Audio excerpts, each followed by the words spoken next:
Hi, this is Barb with the Tech Teach Grow team with another tip of the week. Hi, I'm here to tell you about some new features in Google Meets. So one thing that you may notice is down at the bottom, you will see an up arrow. We also call those carrots next to the microphone and the video camera icons. This is where you can check your audio settings as quick and easy as opposed to having to go into the three dots, otherwise known as the snowman, and go into settings and all that fun stuff. You can actually just go to this carrot here and you can change your audio. If I change it, you're not going to hear me, but you can change it to the other options that are there. You can also change your speakers to other options that are there.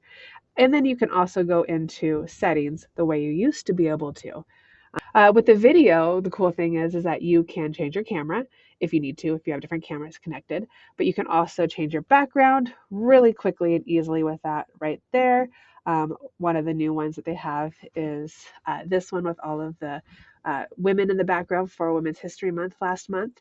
And then there is this other nighttime villa one, which is pretty cool. So that makes it pretty easy to change your background. You'll also see that there are send a reaction and hand raise are still here. Those are some great features to utilize. Now I want you to go over to the triangle, square, and circle, where we have some different features that have been there for a while. One of the things about polls is that you can start a poll, and then once you have it launched, you can then actually answer your poll too. So the creator can answer their polls at this point as well. And that's all I have for within Google Meets. I am also going to show you how to set up Google Meets in Google Calendar. So that way you can set prearranged co-hosts ahead of time for those just in case moments when one of the leads isn't able to be there and they're the one that set up the meeting. To set up a meeting ahead of time and have co-hosts be a part of it, you're going to want to go to schedule in Google Calendar, add your title.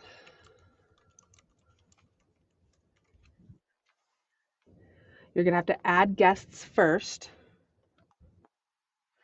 And then once you have the couple of guests that you want to have be co-hosts, you then go to the settings icon, the gear, the Google Calendar invite. So I added Jessie and I will add her here. This adds her as a co-host in Google Meets.